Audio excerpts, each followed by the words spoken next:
Okay, so we're gonna be outside today. For your art stuff this week, there is you're supposed to be starting your portfolio sketch, and you can have either 3 to 4 pieces. Well, 3 to 5 is what it was. 3 to 5 pieces. And let's go over the main things that you have to make sure you do while you do this, while you make your portfolio. The first thing, they have to be from direct observation. Okay, that means you actually have to see it. It has to be physically there. And we said if you don't have like a physical object, like, if you want to do lions and tigers, not everybody has those to just go look at. So you can use a toy or a figure to look at that. But if you don't have that, you can look at pictures, but you have to have a lot of them. So you have to have several different pictures, and you can get pieces of each of those pictures that you like maybe the way this lion's mouth is doing, or the way this lion has his, like the feet are, or you like the way this lion's body's turned, and you combine all those things to make your picture, okay?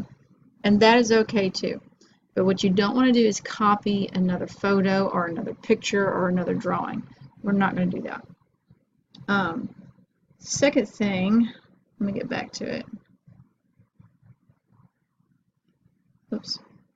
Second thing is you want to have a variety in your stuff. Okay, so you don't want the same thing over and over and over again. If you do a lion, you don't want to do another picture of a lion that is doing pretty much the same thing.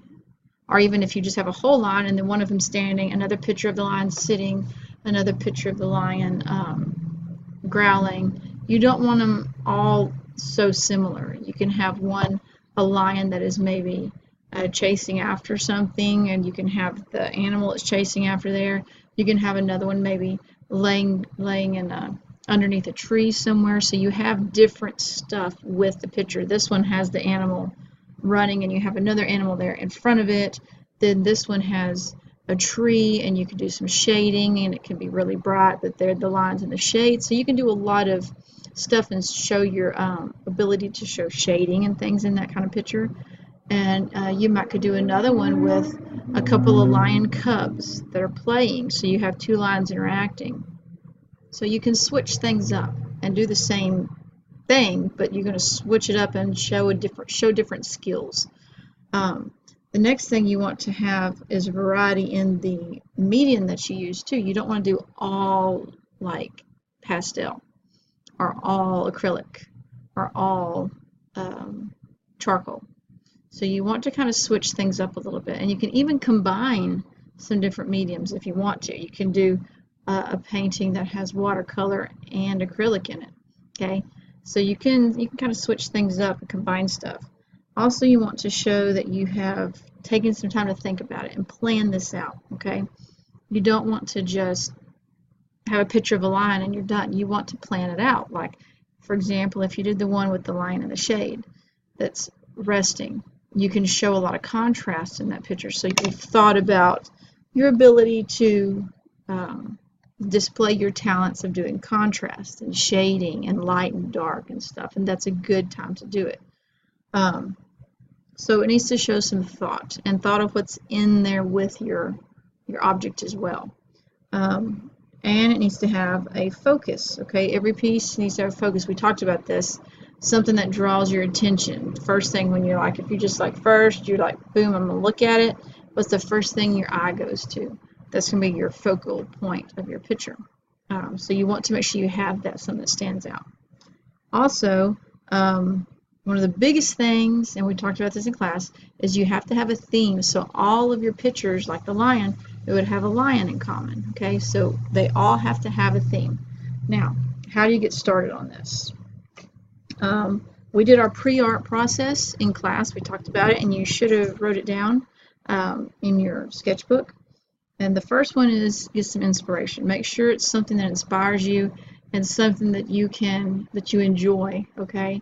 And you need to think about something like that. Like, if I really like plants and trees, then I would probably enjoy doing a portfolio that has something to do with plants and trees, okay? Also, then you're going to start planning and practicing. So just for example, I did some sketches of some food. This is just an example, okay? And I did some bananas. Then I did some donuts down here. I don't know if you can see, it's kind of light. Then I did a piece of garlic. And you notice they can overlap and stuff. And some of them are dark, some of them are light. But these are just some that I started. And what you're going to do is whatever your theme is, like this one is food, okay, you're just going to find different things that look interesting and you're just going to kind of sketch them out. Now, once you've gathered some information and stuff, like this one, I just went around the house and kind of picked some stuff out that I had. And so you can start doing that as well. If you, I don't know, if you want to do butterflies, you know, that's going to be kind of hard to just find stuff because you're going to probably have to find pictures unless you have, like, you collect bugs and there's dead butterflies around. My daughter has some. Not Callie, the other one. I think she got rid of them. So you want to make sure it's something you can find. So if you're having a lot of trouble finding stuff, you might want to think about doing a different theme because you don't want it to take like hours and hours just to find something, okay? There's lots of things around you, so kind of look around you and see if there's anything interesting, okay? So anyway, I gathered some information. This is my information. It's like doing a research project. Now once I have a bunch of things, now you can do a lot more than this, okay? You don't have to just do 3 pictures, okay? You should have a lot more. Probably like, you can have like 3 or 4 or 5 pages or whatever you want of sketches of different things that you went and found. And pick which one is most interesting to you. Now, which one of these do you like? Now, I don't know about you, but I'm kind of fond of the garlic one because it was easy for me to do, easier actually than the bananas. The donuts would probably be okay, but I just don't like that it's just a plain circular, squarish kind of shape, and there's just a bunch of them. Sorry, a bunch of them. I don't know, it looks kind of boring to me, and I don't think I would really enjoy finishing that. But this one, okay, I like shading and stuff, and this one, I can really do a lot with this. So I kind of like this. So this will help me. Now I'm revising. What I'm doing is I'm looking at it, and I'm kind of revising this, which is your last step before you start your drawing, and figuring out which one's going to work best for you.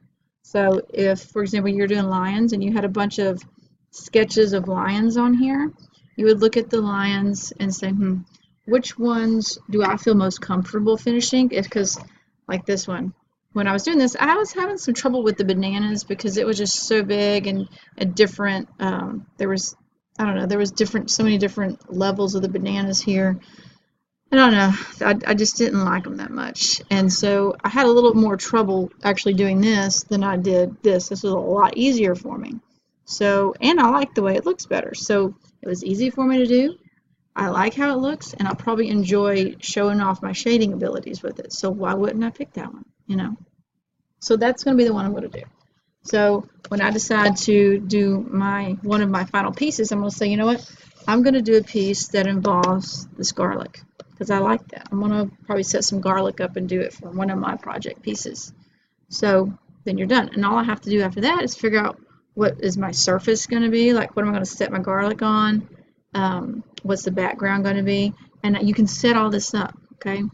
I can do my garlic on a table if I want to, or I can get a little more creative and put it outside on something, or put it in a basket. You know, I could add a basket to my picture. So once you get all your sketches down and you've kind of gotten your hands in there with them, you can kind of see which ones are going to be easiest for you to do and which ones you're going to probably enjoy doing the most, okay? And after you figured that out, pick those, work on those, make those your projects, okay? And then you figure out how to revise it and make it, revise it even more and make it better, and figure out your background and your surface and things like that so you can make it a full piece, because I don't want to draw just this garlic and be done. Okay, that's not going to be a good project piece. I need something more to it. I need to do something with this, okay? So I'm probably going to add another piece of garlic And I kind of like the basket idea, maybe even a basket that's tipped over and looks like the garlic's out, and I can even have a napkin maybe out there too. I could try that, and I'd probably do a sketch of that first, of all the stuff, and see if I like doing that. Make sure it's not going to be too difficult for me. And if I do like it, and I think I can finish that, then I'm going to go ahead and make that my piece. And I'll say, Miss Bones, I got one of my pieces ready to go. Here's my sketch. This is how I want it to be. I got my background in it, everything else. So this week, this is what you need to do. You need to gather up all of your information. So make as many sketches as you can this week of stuff. And you need to find which ones you like the most. Okay, that's all I'm going to ask you to do this week.